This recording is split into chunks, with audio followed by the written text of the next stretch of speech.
तो hello student, स्वागत है आपका the BCA student YouTube channel में। और आज की इस वीडियो में हम लोग बीसीए फर्स्ट सेमेस्टर के मैथमेटिक्स का प्रीवियस ईयर क्वेश्चन पेपर देखेंगे और उसका सॉल्यूशन भी डिस्कस करेंगे। तो पार्ट वन में हमने सेक्शन ए का सॉल्यूशन देखा था और सेक्शन बी का एक क्वेश्चन भी सॉल्व किया था। ये पार्ट टू है इस वीडियो का, इस पेपर सॉल्यूशन के वीडियो का, जिसमें हम स्टार्ट करेंगे क्वेश्चन नंबर टू से। तो आपने पार्ट वन नहीं देखा है तो आप दे सकते हैं, उसका लिंक आपको इस वीडियो के डिस्क्रिप्शन में मिल जाएगा और यहाँ ऊपर आई बटन पर क्लिक करके भी आप जाके देख सकते हैं। तो ये सारे क्वेश्चन हमने पार्ट वन में डिस्कस कर लिए थे, इनके सॉल्यूशंस ये सारे कवर हो चुके हैं। Question number one section B का भी कवर हो चुका है। आज से हम स्टार्ट करेंगे, मतलब आज की इस वीडियो में हम स्टार्ट करेंगे यहाँ से क्वेश्चन नंबर टू से, जो कि है prove that the set S. यहाँ पे एक सेट गिवन है आपको, इसको प्रूव करना है कि ये लीनियरली इंडिपेंडेंट है। तो चलिए इसके सोल्यूशन पे चलते हैं।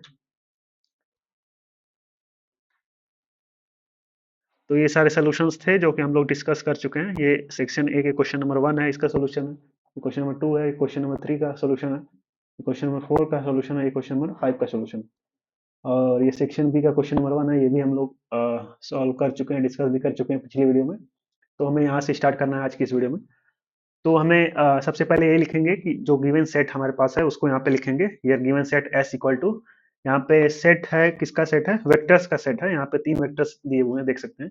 एक वेक्टर ही है, एक दूसरा वेक्टर ही है, तीसरा वेक्टर ही है। इसको प्रूव करना है कि ये लीनियरली इंडिपेंडेंट है। तो लीनियरली इंडिपेंडेंट क्या बोला है, वो बात यहाँ पे लिख सकते हैं हम। The set S is linearly independent if the only solution to the following equation is trivial solution। तो ट्राइवल सोल्यूशन होगा तभी ये लिनियरली इंडिपेंडेंट होगा, यानी कि C1 equal to C2 equal to C3 equal to zero होगा तब। ये कोफिशिएंट है सारे वेक्टर्स के। तो यहाँ पे आप देख सकते हैं, इनके हमने नाम लिख दिए हैं V1 V2 V3। मतलब ये जो तीनों वेक्टर्स हैं, जो सेट है वेक्टर्स का, इनको हम लोग नाम दे देते हैं V1 V2 V3। तो कुछ इस प्रकार हो जाएगा C1 V1 plus C2 V2 plus C3 V3 equal to zero. ये हमें प्रूव करना है। जहाँ V1 V2 V3 ये वेक्टर्स हमारे हैं, वही चीज सेम, यही चीज हमने यहाँ पे लिखी हुई देख सकते हैं। यहाँ पे क्वेश्चन में जो गिवन है सेट ऑफ वेक्टर्स, यहाँ पे ये पहला वेक्टर V1 है। वही चीज यहाँ पे हमने लिखी है V1 इक्वल टू 1,0,0 और V2 जो वेक्टर है उसका कोऑर्डिनेट्स हैं 1,0,1। यहाँ पे देख सकते हैं 1,0,1, ये V2 है। वैसे ही V3 देख सकते हैं आप, 0,1,0 है। तो हमें ये प्रूव करना है C1 V1 plus C2 V2 plus C3 V3 equal to zero.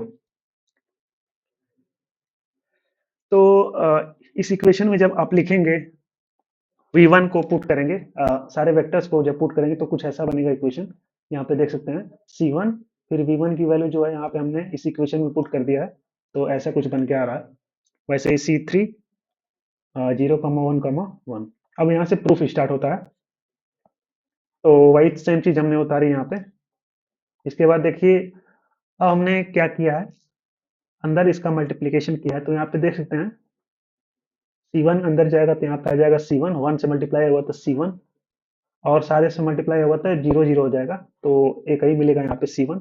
इसके बाद पहले तो ये C1 हो जाएगा, इसके बाद ये देखिए ये C2 मल्टीप्लाई होगा यहाँ पे, पहले वाले से मल्टीप्लाई करना है पहले के लिए।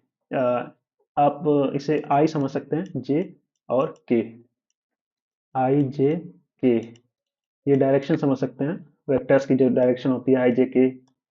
वैसे ही ये I J और K के लिए है। तो जब C1 का I1 से मल्टीप्लाई करेंगे तो हमारा आ जाएगा C1।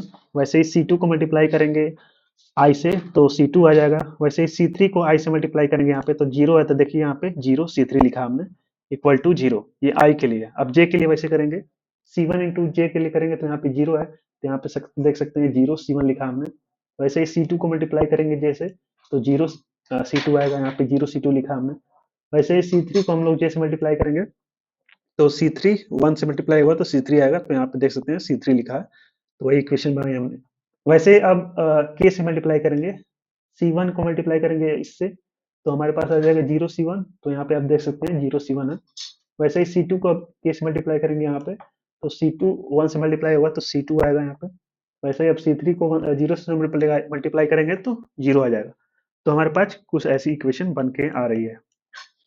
अब देखिए इसी इक्वेशन को आगे फर्दर सॉल्व करेंगे तो हमारे पास ऐसा कुछ मिलेगा, क्योंकि ये तो जीरो है तो इसको लिखने का कोई मतलब नहीं है, तो वही हमने इसको थोड़ा और सिंप्लीफाई करके लिखा है C1 plus C two equal to zero. और दूसरी जो इक्वेशन इसको हमने लिखा है ये भी जीरो है तो इसको लिखने का कोई मतलब नहीं है, और ये भी जीरो ही है, तो सिर्फ C3 इक्वल टू जीरो यहाँ पे हमने लिखा है। वैसे ही जो लास्ट इक्वेशन को हमने यहाँ पे ये भी जीरो है और ये भी जीरो है, तो यानी कि C2 इक्वल टू जीरो हमने उतार लिया है। तो हमारे पास तीन इक्वेशन बन के आ रहे हैं, C1 plus C two equal to zero, C3 equal to zero और C2 इक्वल टू जीरो। तो यहाँ पे आप देख सकते हैं इक्वेशन वन में C1 plus C two equal to zero है, और जो इक्वेशन थ्री है इसमें C2 की वैल्यू जीरो है, तो यही C2 की वैल्यू हम लोग इस इक्वेशन वन में पुट कर देंगे तो हमारे पास C1 की वैल्यू भी आ जाएगी। वही वही चीज यहाँ पे देखिए, C1 plus C two equal to zero equation one थी, और इक्वेशन थ्री में C2 की वैल्यू थी जीरो, तो हमने C2 की जगह पे जीरो रख दिया है, तो हमारे पास C1 की वैल्यू भी जीरो आ गई है। अब यहाँ पे आप देख सकते हैं C1, C2 और C3 तीनों की वैल्यू जीरो जीरो आ चुकी है, तो since the only solution is trivial solution C1 equal to C2 equal to C3 equal to zero, तो हमने प्रूव कर दिया है C1 C2 और C3 के इक्वल है, यानी कि जो सेट है ये वेक्टर्स का ये लीनियरली इंडिपेंडेंट है। तो ये था इसका सोल्यूशन। तो दूसरा क्वेश्चन भी सॉल्व हो चुका है। देखते हैं तीसरा क्वेश्चन क्या है। तीसरा क्वेश्चन है evaluate limit x tends to zero tan x divided by x to the power 1 by x, तो इसका लिमिट हमें फाइंड करना है। तो चलिए इसका सोल्यूशन देख लेते हैं क्वेश्चन नंबर थ्री का। तो क्वेश्चन नंबर थ्री यहाँ पे है limit of tan x divided by x to the power x by 1 by x, और इसका लिमिट है x टेंड्स टू जीरो, तो इसका हमें इवेलुएट करना है। तो जैसा कि हम जानते हैं standard trigonometric limit tan x by x where x tends to zero जब होता है तो उसकी वैल्यू वन होती है। ये स्टैंडर्ड ट्रिग्नोमेट्रिक लिमिट होती है, तो हमें याद होनी चाहिए। तो इतना तो पता है। इसके बाद देखिए हमने ये जो लिमिट लिखा है इसको हमने y मान लिया है, तो y equal to limit x tends to zero tan x divided by x to the power 1 by x, वही जो क्वेश्चन है उसको सेम यहीं पे उतार लिया है और एक वेरिएबल y नाम से रख लिया इसमें। अब क्या करना है, इसके बाद नेक्स्ट स्टेप क्या है, take natural logarithm on both side, दोनों तरफ हम लोग नेचुरल लॉग लेंगे, तो कुछ ऐसा दिखेगा ln, यहाँ पे भी देखिए y के आगे ln हमने लिख दिया है, और ये जो लिमिट लिखी है इसके आगे भी हमने ln लिख दिया है, यहाँ पे देख सकते हैं ln, जो कि नेचुरल लॉगरिथम है। दोनों तरफ हमने लॉग लिया है, और लॉग की प्रॉपर्टी आप जानते ही होंगे, जो पावर में जो चीज होती है उसको हम लोग आगे लिख लेते हैं, यानी कि ln x to the power y है तो हम इसको y ln x लिख सकते हैं, यानी कि जो पावर में रहेगा वो चीज हम आगे लिख सकते हैं, ये लॉग की प्रॉपर्टीज होती है। तो वही यहाँ पे जो पावर देख रहे हैं 1 बाई एक्स, इसको हमने आगे यहाँ पे लिख लिया, limit x tends to zero, जो पावर है 1 बाई एक्स इसको हमने आगे लिख लिया है, और बाकी सारी चीजें सेम सेम है। अब इसके बाद देखिए जो ln tan x by x होता है, इसकी वैल्यू जो अप्रोक्सीमेट होती है x, जब x की वैल्यू जीरो के करीब होती है, x टेंड्स टू जीरो जब होता है तो इसकी अप्रोक्सीमेट जो वैल्यू होती है वो होती है एक्स स्क्वायर बाई थ्री, तो वही हमने सेम यहाँ पे उतार दिया उसकी जगह पे, ln tan x by x जब x की वैल्यू जीरो के करीब होती है तो ये वैल्यू होती है एक्स स्क्वायर बाई थ्री। अब इसको जब कैलकुलेट करेंगे तो x से x एक कट जाएगा तो हमारे पास x ऊपर बचेगा और नीचे थ्री, तो देख सकते हैं यहाँ पे x बाई थ्री हमने लिखा है। अब x की वैल्यू जब हम जीरो इसमें पुट कर देंगे यहाँ पे, तो आप देख सकते हैं limit x tends to zero जब उसका हो जाएगा तो ये जीरो आ जाएगा, यानी कि ln y की वैल्यू हो जाएगी zero as x tends to zero, this limit evaluates to zero, यानी कि अब हम इसमें जीरो रख सकते हैं। पहले जीरो क्यों नहीं रखते थे यहाँ पे, क्योंकि जीरो जब नीचे रखते हैं तो अनडिफाइन हो जाता है, इसलिए हम लोग लिमिट में पहले ऐसी कंडीशन सिचुएशन बनाते हैं जहाँ की अनडिफाइन ना हो, तब हम x की वैल्यू पुट करते हैं। तो यहाँ पे आप देख सकते हैं यहाँ पे x की वैल्यू अब जीरो पुट करेंगे तो कोई दिक्कत नहीं आएगी, अनडिफाइन नहीं होगा ना, बल्कि यहाँ पे वैल्यू इसकी जीरो हो जाएगी। तो यहाँ पे आप देख सकते हैं जीरो हो गया है, hence ln equal to zero, यानी कि ln y की वैल्यू अब क्या हो जाएगी, जीरो हो जाएगी। ये x टेंड्स टू जीरो, यानी कि x में यहाँ पे हम जीरो रख देंगे तो इस टोटल जो ये एलिमेंट है इसका वैल्यू जीरो हो जाएगा। वही सेम चीज हमने यहाँ पे लिखा है ln y equal to zero. अब इसके बाद देखिए क्या है यहाँ पे, ln y की वैल्यू जीरो होगी तो y इक्वल टू ई की पावर जीरो हो जाएगी। ये सेकेंड चैप्टर में आपने पढ़ा होगा लिमिट्स एंड कॉन्टिन्यूटी में, ln y equal to zero जब होगा तो हम लोग y equal to e to the power zero लिख सकते हैं, और e to the power zero का मतलब हुआ 1। तो कुल मिला जुला के जो हमारे लिमिट था x टेंड्स टू जीरो, वे 10x divided by x to the power 1 by x की वैल्यू हमारे पास 1 आ जाएगी। ये हमारा आंसर हो जाएगा, यानी कि हमने इवेलुएट कर दिया तो फाइनल आंसर आएगा हमारा 1। तो यही इसका सोल्यूशन था। तो क्वेश्चन नंबर 3 भी सॉल्व हो चुका है। क्वेश्चन नंबर 4 यहाँ पे देखिए, क्वेश्चन नंबर 4 है obtain the Maclaurin series expansion of e x e to the power x cos x, यानी कि इसका हमने मैक्लॉरिन सीरीज निकालना है, एक्सपेंशन करना है। तो चलिए देखते हैं उसका कैसे होगा। क्वेश्चन नंबर 4 है Maclaurin series expansion of e to the power x cos x. तो e to the power x cos x का मैक्लॉरिन सीरीज निकालने से पहले आपको इन दोनों अलग अलग टर्म्स का मैक्लॉरिन सीरीज याद होना चाहिए। जैसे यहाँ पे देख सकते हैं ई एक्स का क्या है, 1 plus x square two by 2 factorial plus x cube divided by 3 factorial plus x 4 x to the power 4 divided by 4 factorial, ऐसे ऐसे यहाँ तक जाएगा। ये होता है e x e to the power x का मैक्लॉरिन सीरीज एक्सपेंशन, ये होता है। अब वैसे ही cos x का क्या होता है देख लीजिए यहाँ पे। cos x का ये होता है 1 minus x to the power 2 यानी x square divided by 2 factorial plus x to the power 4 divided by 4 factorial minus x to the power 6 divided by 6 factorial, ऐसे ऐसे होता है। ये होता है cos x का मैक्लॉरिन एक्सपेंशन। तो हमें ना ई टू द पावर एक्स का निकालना है, ना ही cos x का निकालना है, हमें निकालना है इन दोनों के मल्टीप्लिकेशन का एक्स मैक्लॉरिन सीरीज निकालना है। तो हमने हमारे पास ई एक्स का भी है और कॉज एक्स का भी है, तो इन दोनों का मल्टीप्लिकेशन देखिए कैसे होगा। अब इन दोनों के मल्टीप्लिकेशन का एक्सपेंशन कैसे निकालेंगे, यही जो रिजल्ट्स हैं दोनों, इन्हीं को हम लोग मल्टीप्लाई कर देंगे। यहाँ पे देख सकते हैं ये ई टू द पावर एक्स का ये जो एक्सपेंशन है और कॉज एक्स का जो एक्सपेंशन है, इन दोनों को हम लोग मल्टीप्लाई कर देंगे। ये हमने ई एक्स का लिख लिया है, ई टू द पावर एक्स का, और ये कॉज एक्स का। अब यहाँ पे आप देख सकते हैं जो cos x के जो एक्सपेंशन जो सारे हैं वो हर एक एलिमेंट से जाके मल्टीप्लाई होंगे ई एक्स के जो एक्सपेंशन है, यानी कि 1 से सारे एलिमेंट मल्टीप्लाई होगा, फिर x से मल्टीप्लाई होगा, फिर एक्स स्क्वायर बाई 2 फैक्टोरियल्स होगा, ऐसे ही सारे एलिमेंट से ये सारे इसके एलिमेंट्स मल्टीप्लाई होंगे। तो हमारे पास आ जाएगा e x to the power x का और cos x का मैक्लॉरिन सीरीज। तो यहाँ पे आप देख सकते हैं कुछ ऐसा सीरीज देखने को मिलेगा, यानी कि ये 1 तो सारे सबसे मल्टीप्लाई होकर ये सारी चीज सेम टू सेम आ जाएगी, फिर इसके x टाइम सारी चीजें आएंगे, तो कुछ ऐसा सीरीज आपको देखने को मिलेगा Maclaurin series of e to the power x cos x का। तो ये था इसका solution, obtain the Maclaurin series expansion of the e to the power x and cos x।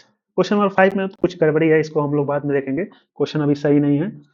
Question number 6 देखते हैं। क्वेश्चन नंबर 6 यहाँ पे देख सकते हैं, find the value of the constant a such that the vector a 2i cap minus j cap plus k cap, मतलब यहाँ पे तीन वेक्टर्स हैं ए बी सी, और उसमें आप देख सकते हैं यहाँ पे ए है, तो यही ए की वैल्यू फाइंड करनी है यदि ये तीनों वेक्टर्स कोप्लेनर हुए तो।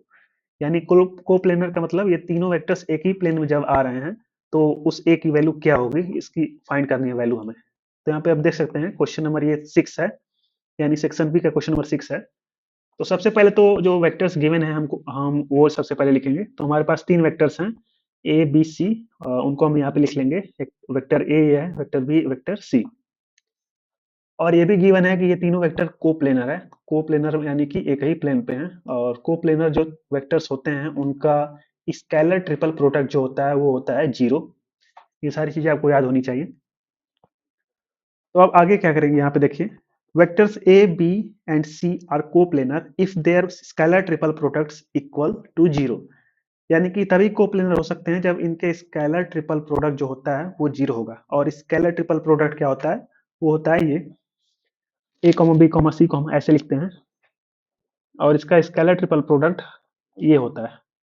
यानी कि स्केलर ट्रिपल प्रोडक्ट जब 0 होगा तभी ये तीनों वेक्टर्स कोप्लेनर होंगे, और क्वेश्चन में गिवन है कि ये कोप्लेनर है, यानी कि इनका स्केलर ट्रिपल प्रोडक्ट 0 है। तो हम डायरेक्ट इस क्वेश्चन इसका बना देंगे, scalar triple product equal to 0।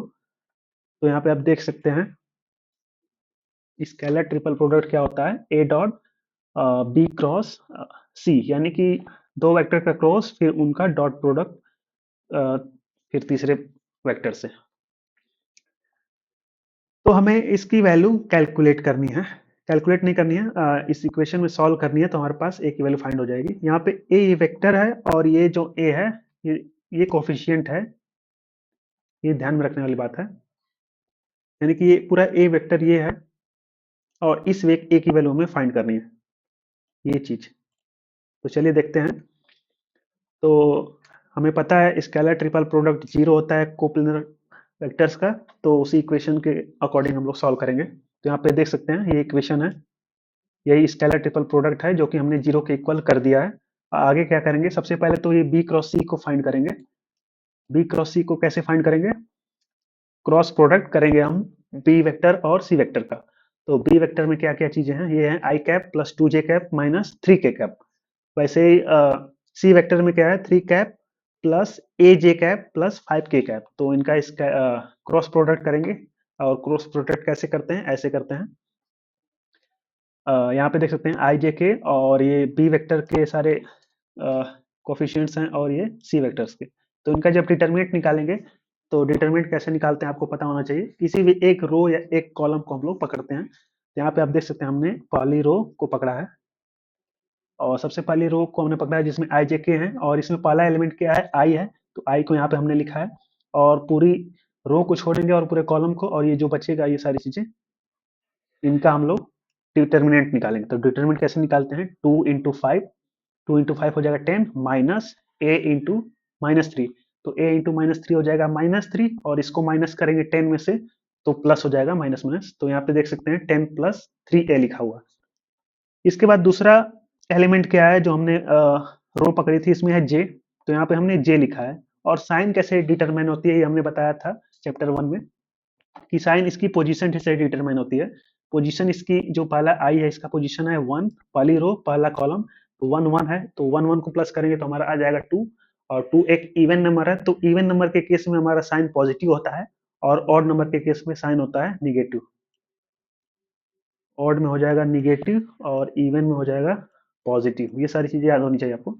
वैसे ही जो जे है उसका पोजीशन क्या है, पहली रो है और दूसरा कॉलम है, यानी कि वन कॉमा टू, और इनको प्लस करेंगे तो हमारे पास आ जाएगा थ्री। और थ्री एक ऑड नंबर है तो इसका साइन निगेटिव हो जाएगा, वैसे इसीलिए हमने यहाँ पे निगेटिव साइन लगाया। तो जी हमने यहाँ पे उतार दिया, और ये पूरी रो काटेंगे और पूरा कॉलम, तो हमारे पास आ जाएगा वन माइनस थ्री, थ्री और फाइव। इनका डिटरमिनेंट निकालेंगे तो वन इंटू फाइव हो जाएगा फाइव, और थ्री इंटू माइनस थ्री हो जाएगा माइनस नाइन, और माइनस नाइन को माइनस करेंगे फाइव में से तो प्लस हो जाएगा। तो यहाँ पे प्लस नाइन यहाँ पे लिखा हमने। वैसे तीसरा एलिमेंट देखिए, जो हमने रो पकड़ी थी वो है के। वो के को यहाँ पे हमने लिखा। इसका साइन कैसे डिटरमाइन किया, इसकी पोजीशन के अकॉर्डिंग। तो पोजीशन क्या है, इसका पहली रो है और तीसरा कॉलम है, तो वन कॉमा थ्री हुआ, वन प्लस थ्री करेंगे तो हो जाएगा फोर। फोर एक इवन नंबर है तो साइन हो जाएगी पॉजिटिव, इसलिए हमने यहाँ पे पॉजिटिव लगाया। तो के क्या है, पॉजिटिव हो गया। अब इसके डिटरमिनेंट निकालेंगे, तो ये पूरी रो जाएगी और पूरा कॉलम बचेगा वन टू थ्री और ए। तो वन इंटू ए करेंगे तो आ जाएगा ए माइनस थ्री इंटू टू, तो माइनस सिक्स हो जाएगा यहाँ पे। तो देख सकते हैं हमने वही किया है। इसके बाद हमने कुछ नहीं किया, बस अरेंज कर दिया है, आई को हमने इधर लिख लिया बस। तो यहाँ पे देख सकते हैं टेन प्लस थ्री ए आई कैप, वही सेम चीज है, बस आई को हमने इधर कर दिया है, वैसे जे को इधर करके हमने इधर कर दिया है। फाइव प्लस नाइन हो जाएगा फोर्टीन जे। वैसे के को इधर कर दिया है ए माइनस सिक्स के कैप। तो ये एक और नया वेक्टर बन के आ चुका है जो कि क्रॉस प्रोडक्ट है बी और सी वेक्टर का। तो हमने इसमें से बी और सी का क्रॉस प्रोडक्ट फाइंड कर लिया है, और ए हमारे पास पहले से ही यहाँ पे है ए वेक्टर। अब इन दोनों में डॉट प्रोडक्ट करेंगे। तो यहाँ पे देख सकते हैं ये बी क्रॉस सी हमने फाइंड कर लिया। अब दूसरा स्टेप क्या है, a dot b cross c. तो ए वेक्टर हमारे पास है ही पहले से ही, a vector two cap minus j cap plus k cap. यहाँ पे देख सकते हैं क्वेश्चन में गिवन था ए वेक्टर क्या था, two cap minus j cap plus k cap. तो वही सेम चीज हमने उतारी है, और डॉट प्रोडक्ट करना है किसके साथ, बी क्रॉस सी से। तो बी क्रॉस सी हमने अभी अभी यहाँ पे फाइंड किया है, वही सेम चीज यहाँ पे लिख देंगे। टेन प्लस थ्री ए आई कैप माइनस फोर्टीन जे कैप प्लस ए माइनस सिक्स के कैप। अब डॉट प्रोडक्ट कैसे करते हैं वो देखिए। डॉट प्रोडक्ट ऐसे करते हैं, देखिए करस्पॉन्डिंग जो डायरेक्शंस हैं उनसे हम मल्टीप्लाई करते हैं, यानी कि आई का आई से करेंगे, जे का जे से करेंगे, के का के से करेंगे। तो यहाँ पे देखिए आई का कोफिशिएंट क्या है 2 है, और इसमें आई का कोफिशिएंट क्या है 10 प्लस 3a। तो इनका मल्टीप्लाई करेंगे तो देखिए क्या होगा, 2 इंटू 10 हो जाएगा 20, और 2 इंटू 3a हो जाएगा 6a, तो वही 20 प्लस 6a हो गया। वैसे ही जे का कोफिशिएंट यहाँ पे है -1, और यहाँ पे जे का कोफिशिएंट है -14, तो -1 इंटू -14 हो जाएगा +14, तो यहाँ पे देखिए +14 हमने लिखा है। वैसे ही के कोफिशिएंट क्या है, के का कोफिशिएंट यहाँ पे 1 है, और यहाँ पे है a-6, तो 1 इंटू a-6 करेंगे तो हमारे पास आ जाएगा a-6। अब इसको सॉल्व करेंगे, देखिए यहाँ पे 20 प्लस 14 करेंगे तो हो जाएगा 34, 34 में से 6 माइनस करेंगे तो हमारे पास आ जाएगा 21, अरे 28, तो यहाँ पे 28 आ गया। यहाँ पे 6a है प्लस a, यानी कि 6a प्लस a हो जाएगा 7। यहाँ पे आप देख सकते हैं 7a प्लस 28 हो चुका है, ये इसका वैल्यू। यहाँ तक हमने सॉल्व कर लिया, और ये किसके बराबर है यहाँ पे देखिए इस इक्वेशन में, a dot b cross c, जो कि है 0 के बराबर। यही स्केलर ट्रिपल प्रोडक्ट है जो कि 0 के बराबर होगा, क्योंकि ये तीनों वेक्टर्स कोप्लेनर है जो कि क्वेश्चन में गिवन है। तो हम इसको 0 से इक्वेट कर देंगे, यानी कि हमें पता है कि a dot b cross c होता है 0, और इसकी वैल्यू हमने अभी अभी ये फाइंड की है 7a प्लस 28। तो इसी इक्वेशन के अकॉर्डिंग हम सॉल्व करेंगे, तो a इक्वल टू 28 के उधर ले जाएंगे तो -28 हो जाएगा, ये 0 है, ध्यान रखिएगा ये 0 है। तो इस इक्वेशन में 28 को इधर ले जाएंगे तो हो जाएगा -28, और यहाँ पे 7 को जब इधर ले जाएंगे तो ये डिवाइड हो जाएगा, क्योंकि यहाँ इधर मल्टीप्लिकेशन में है, तो 28/7 हो जाएगा, और इसको जब कैलकुलेट करेंगे तो हमारे पास आ जाएगा -4, यानी कि a की वैल्यू -4 होगी, यही आंसर है। Hence for a equal to -4 vectors are coplanar, यानी क्वेश्चन यही था कि a की वैल्यू क्या होगी, तो वेक्टर्स तीनों कोप्लेनर होंगे, तो a की वैल्यू क्या होगी -4 होगी, तभी वो तीनों वेक्टर्स कोप्लेनर होंगे, ऐसे आप लास्ट में लिख सकते हैं। तो ये क्वेश्चन हमने सॉल्व कर लिया है। क्वेश्चन क्वेश्चन नंबर क्या था, क्वेश्चन नंबर 6 था। अब क्वेश्चन नंबर 7 देखते हैं, तो क्वेश्चन नंबर 7 भी वेक्टर से ही है। क्वेश्चन नंबर 7 क्या है, प्रूव दैट, यहाँ पे देख सकते हैं a plus b, b plus c, c plus a equal to 2abc। ये काफी कॉमन और इम्पोर्टेंट क्वेश्चन है, जो कि अक्सर क्वेश्चन एग्जाम में आया करते हैं। तो चलिए इसको भी सॉल्व कर लेते हैं, क्वेश्चन नंबर 7 को भी। क्वेश्चन नंबर 7 में हमें प्रूव करना है ये जो है, ये जो चीज है वो इस चीज के इक्वल है, यानी कि left hand side equal to right hand side prove करना है हमें। तो चलिए लेफ्ट हैंड साइड क्या है वो लिख लेते हैं। Now left hand side LHS equal to, ये लेफ्ट हैंड साइड है और ये राइट हैंड साइड है। तो लेफ्ट हैंड साइड हमने लिख लिया है a plus b comma b plus c comma c plus a. तो क्या करेंगे, हम इसका स्केलर ट्रिपल प्रोडक्ट निकालते हैं। तो स्केलर ट्रिपल प्रोडक्ट कैसे होता है, a प्लस बी, यानी कि हमने अभी अभी देखा है इसमें स्केलर ट्रिपल प्रोडक्ट क्या होता है। थोड़ा सा इसको इरेज करके क्लियर कर देते हैं। स्केलर ट्रिपल प्रोडक्ट कैसे निकालते हैं, ये तीन वेक्टर्स होते हैं इसमें, इसके अंदर ब्रैकेट के अंदर, तो इसको हम लोग स्केलर ट्रिपल प्रोडक्ट में ऐसे करते हैं, a dot p cross c ऐसे करते हैं। तो यहाँ पे भी हमारे पास तीन वेक्टर्स हैं क्वेश्चन नंबर 7 में भी। एक पहला ये है, दूसरा चीज ये है, और तीसरा चीज ये है। तो इसका हम डॉट करेंगे, यहाँ पे देख सकते हैं इस चीज को हमने यहाँ पे डॉट में लिखा है। इसको एक वेक्टर मान लिया हमने a, और इसको b मान लिया है, और इसको c मान लिया है। तो उसी फॉर्मूले के according a dot b cross c किया है, तो इसको b माना है, इसको c माना है, तो b plus c cross c plus a, वही सेम चीज उसी सेम फॉर्मूला से हमने यहाँ पे इसको इवेल्युएट किया। अब इसके बाद देखिए क्या करना है, हमें सबसे पहले तो ये क्रॉस प्रोडक्ट है, इसको फाइंड करना पड़ेगा, यानी इस वेक्टर और इस वेक्टर का क्रॉस प्रोडक्ट।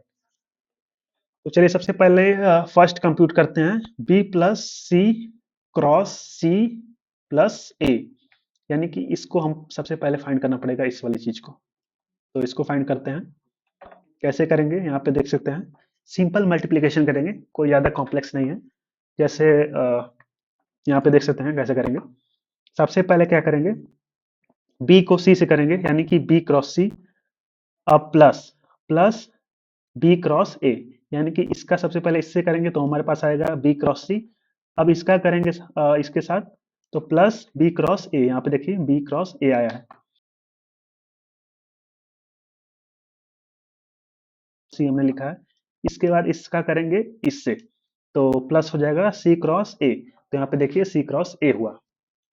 तो सेम वेक्टर का सेम से क्रॉस करते हैं तो हमारे पास आ जाता है जीरो, यानी कि ये हो जाएगा जीरो। आपने वेक्टर वाले चैप्टर में पढ़ा होगा। तो जीरो हो जाता है सेम वेक्टर का सेम से क्रॉस करते हैं तो ये जो एलिमेंट है एलिमिनेट हो जाएगा, तो हमारे पास रिजल्ट आएगा b cross c plus b cross a plus c cross a. तो हमने ये चीजें फाइंड कर ली है, यानी कि ये वाला चीज हो चुका है। अब हमें डॉट प्रोडक्ट करना है ए प्लस बी से, यानी कि इससे डॉट प्रोडक्ट करना है। अब देखिए यहाँ पे now substitute in equation one, यानी कि हमने इसे इक्वेशन वन माना था, तो इस ये जो वैल्यू आई है B plus c cross c plus ए, इसकी वैल्यू को हम सब्स्टिट्यूट कर देंगे इस इक्वेशन में। तो इस जगह पे हम लोग ये वाली वैल्यू को सब्स्टिट्यूट कर देंगे। तो चलिए देखते हैं। तो हमने यहाँ पे सब्स्टिट्यूट कर दिया है ए प्लस बी डॉट, यहाँ पे हमने देखा था ए प्लस बी डॉट, डॉट में ये जो यहाँ पे क्रॉस प्रोडक्ट की वैल्यू हमारे पास आई है ये आई है, तो उसको हमने यहाँ पे सब्स्टिट्यूट कर दिया है। अब हम इसका डॉट प्रोडक्ट करेंगे, तो डॉट प्रोडक्ट कैसे करते हैं वो देखिए चलिए। तो ये मान लीजिए एक एलिमेंट है और यहाँ पे कितने हैं, एक दो और तीन। तब एक एक से हम लोग क्या करेंगे, डॉट करेंगे। सबसे पहले इसका डॉट करेंगे, तो यहाँ पे देखिए a plus b dot b cross c. Sign का ध्यान रखिएगा, यहाँ पे प्लस का साइन है, यहाँ पे क्रॉस का साइन है, तो काफी कंफ्यूजन हो जाती है बच्चों को। तो यहाँ पे सबसे पहले हमने इसका इससे डॉट किया है a plus b dot b cross c. इसके बाद करेंगे इसका इससे, यानी कि ए प्लस बी, यहाँ पे प्लस साइन है तो इसलिए हमने यहाँ पे प्लस किया है। तो इसका जब हम इससे कर रहे हैं तो a plus b dot b cross a, यहाँ पे देखिए a plus b dot b cross a हुआ है। अब इसका करेंगे किससे, इस वाले तीसरे वाले से, तो हमारे पास ये आएगा plus a plus b dot C cross a, a plus b dot C cross a, यहाँ पे हमने लिख दिया है। अब इसके बाद देखिए क्या किया हमने। अब देखिए डॉट प्रोडक्ट, देखिए क्या होता है। डॉट प्रोडक्ट हमने किया। अब यहाँ पे देखिए, यहाँ पे अब दो एलिमेंट हो गए हैं ए प्लस बी, तो एक एक से करके हम लोग करेंगे। सबसे पहले ए से मल्टीप्लाई डॉट करेंगे तो हमारे पास आ जाएगा ए डॉट बी क्रॉस सी, यही आएगा ना। देखिए ए का मल्टीप्लाई ऐसे डॉट करना है, ए डॉट डॉट हमने लिखा है, फिर बी क्रॉस सी। ओके, अब बी वाले से करेंगे, तो यहाँ पे देखिए बी डॉट बी क्रॉस सी, ठीक है। यहाँ पे बी डॉट बी क्रॉस सी हो गया, इसका हो गया। अब इससे करेंगे, देखिए अब इसका ए वाले से करेंगे डॉट, तो ए डॉट बी क्रॉस ए हो जाएगा। अब इस बी का करेंगे इससे, तो बी डॉट बी क्रॉस ए हो गया। अब ऐसे तीसरा जो है इसका करेंगे, ए का पहले सबसे करेंगे, तो हमारे पास आ जाएगा ए डॉट सी क्रॉस ए, तो ए डॉट सी क्रॉस ए लिख दिया हमने। वैसे ही अब बी वाले का करेंगे, तो बी डॉट सी क्रॉस ए हो जाएगा, बी डॉट सी क्रॉस ए हो जाएगा। तो यहाँ तक समझ में आ गया मुझे उम्मीद है।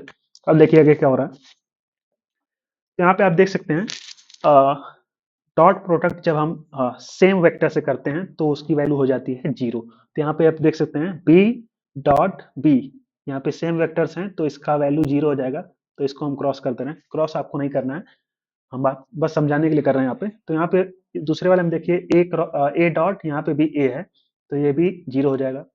वैसे ही यहाँ पे देखिए बी वेक्टर है, इसका भी डॉट बी से कर रहे हैं तो ये भी जीरो हो जाएगा।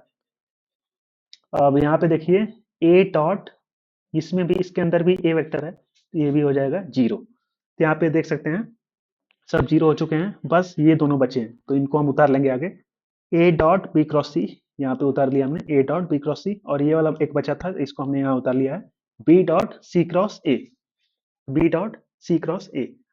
अब इसको अंतर कर लेंगे ब्रैकेट के अंदर, कैसे करेंगे, सिंपली ऐसे ही कर लेंगे ए कॉमा बी कॉमा सी, वैसे ही इसको बी कॉमा सी कॉमा ए। इसके बाद क्या करेंगे, हम जो इसमें सारे एलिमेंट्स जो एक्टर्स हैं इनको हम रोटेट कर सकते हैं, यानी कि एक ऑर्डर में रोटेट कर सकते हैं। यानी ए को सबसे पहले लिखेंगे, फिर इसके बाद शुरू से स्टार्ट करेंगे बी, फिर सी। तो हम ऐसे भी इसको लिख सकते हैं एक ऑर्डर में, यानी कि जिस ऑर्डर में ये है उसी ऑर्डर में लिखेंगे। बस इधर सर्कुलर ऑर्डर में इसे हम रोटेट कर सकते हैं। ऐसा नहीं कि हम लोग सबसे पहले ए लिखते हैं फिर सी लिखते हैं फिर बी लिखते हैं, ऐसे नहीं। यानी कि डी के बाद सी है तो इसमें भी बी के बाद सी होगा, इसके बाद सी के बाद ए है तो इसमें भी देखिए सी के बाद, अब यहाँ शुरू से करेंगे तो ए स्टार्ट हो रहा है, यानी कि एक ऑर्डर मेंटेन है। तो ऐसे हम इसको रोटेट कर सकते हैं। तो यहाँ पे आप देख सकते हैं दोनों सेम बन चुका है अब, यानी ये भी ए कॉमा बी कॉमा सी है, ये भी ए कॉमा बी कॉमा सी है। तो अब जब ऐड करेंगे तो हमारा हो जाएगा two a comma b comma C.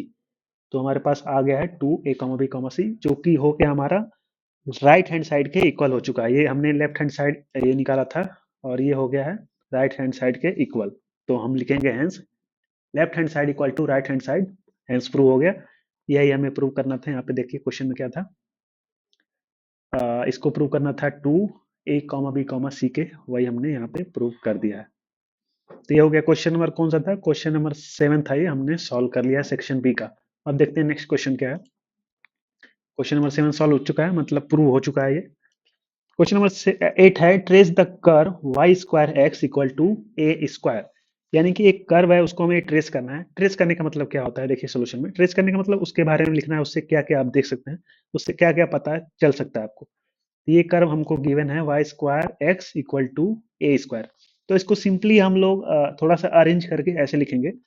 X जो है इसको हम लोग इधर ले जाएंगे, यानी कि डिवाइड में आ जाएगा ये। तो वाई स्क्वायर इक्वल टू हो जाएगा a square divided by x.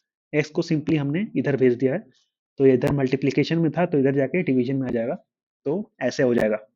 अब देखिए इसे क्या क्या पता चल जा रहा है। अब यहाँ पे देखिए जो ये वाई स्क्वायर है, और यहाँ पे देखिए ये एक्स है। तो इसको देख के आप क्या क्या पता कर सकते हैं, वही लिखना है, वही सारी चीजें लिखनी है। ट्रेस करने का मतलब वही होता है। तो यहाँ पे आप देखिए अ, ये जो कर्व वाई स्क्वायर है, ये तभी एग्जिस्ट करेगा जब एक्स की वैल्यू जीरो से बड़ी होगी। यानी कि जब जीरो हो जाएगी तो ये तो अनडिफाइन हो जाएगा ना।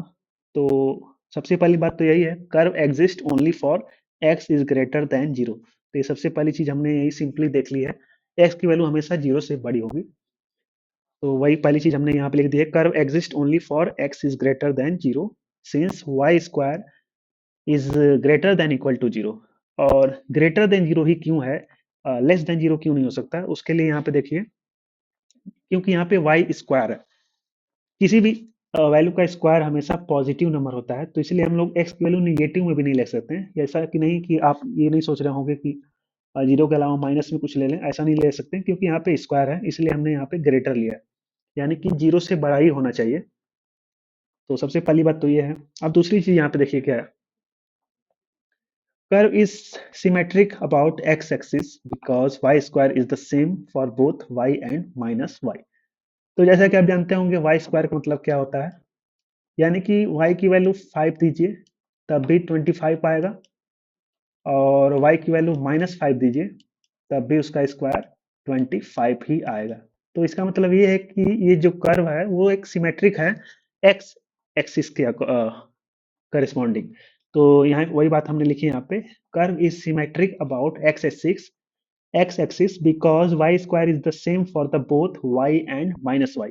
यानी वाई और माइनस वाई के लिए सेम होता है वाई स्क्वायर, इसलिए ये कर्व सिमेट्रिक होगा एक्स एक्सिस के। एक्स एक्सिस जानते ही होंगे आप, हॉरिजेंटल एक्सिस को एक्स एक्सिस बोलते हैं और वर्टिकल को वाई एक्सिस। तो दो चीज हमने इससे, इस कर्व जो गिवन है उससे हमने फाइंड किया है, निकाली है, ऑब्जर्व की है। अब तीसरी चीज देखते हैं क्या है। ये जो कर्व होगा, जो भी कर्व बनेगा इसमें, उसका वर्टेक्स क्या होगा, वो कैसे पता करेंगे। तो देखिए यहाँ पे, क्योंकि एक्स और वाई इनवर्सली प्रोपोर्शनल है, यहाँ पे देख सकते हैं एक्स जो है इनवर्सली प्रोपोर्शनल है वाई स्क्वायर के। यानी कि एक्स की वैल्यू जितनी बड़ी होगी, मतलब वाई की वैल्यू को जीरो करने के लिए एक्स को बहुत बड़ा नंबर लेना पड़ेगा, यानी कि इन्फिनिटी हो जाएगी इसकी वैल्यू, तब जाके वाई की वैल्यू जीरो होगी। तो एक वर्टेक्स तो यही होगा, एक्स की जो वैल्यू होगी वो इन्फिनिटी पहुंच जाएगी और वाई की वैल्यू तब जीरो होगी। तो vertex is at infinity comma zero. ये भी एक बात है इस कर्व के लिए। अब एक और चीज देखते हैं यहाँ पे, अ, आपने पैराबोला के बारे में पढ़ा होगा 11th 12th में। तो आप जानते होंगे उसकी इक्वेशन कुछ इसी प्रकार होती है, वाई स्क्वायर के ही फॉर्म में होती है, y square equal to 4x 4ax।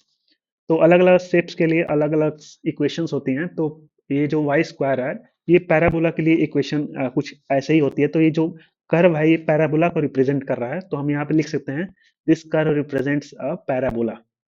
तो ये कुछ ऑब्जर्वेशंस है जो इस कर्व्स को देख के हमें मिली हैं, वही हमने सेम चीजें लिखी हुई हैं। सबसे पहले हमने देखा था कि ये जो एक्स है वो हमेशा जीरो से बड़ा होगा, क्योंकि ये यहाँ डिनोमिनेटर में है और ये वाई स्क्वायर है, इसलिए जीरो से बड़ा ही होगा, माइनस में भी नहीं होगा, निगेटिव भी नहीं होगा। और दूसरी चीज देखी थी, ये सिमेट्रिक होगा about x axis because y square is same for both y and minus y, और वर्टेक्स होगा इन्फिनिटी कॉमा जीरो, और ये पैराबोला को रिप्रेजेंट कर रहा है ये कर्व। तो ये सारी चीजें हमने लिखी हैं। यदि आप कुछ और ऑब्जर्व कर रहे हैं तो वो भी लिख सकते हैं इसमें। तो यही सारी चीजें लिखते हैं हम इसमें। तो सेक्शन बी का ये 8वां क्वेश्चन था जिसको हमने सक्सेसफुली सॉल्व कर लिया है, कंप्लीटली सॉल्व कर लिया है। अब देखते हैं नेक्स्ट क्वेश्चन। तो यहाँ पे सेक्शन बी के सारे क्वेश्चन सॉल्व हो चुके हैं। अब बचा है सेक्शन सी। तो सेक्शन सी को हम लोग दूसरी वीडियो में सॉल्व करेंगे। आज की इस वीडियो में बस इतना ही। उम्मीद है आपको सारे क्वेश्चन समझ में आया होंगे। और चलिए मिलते हैं नेक्स्ट वीडियो में, तब तक के लिए ओके बाय।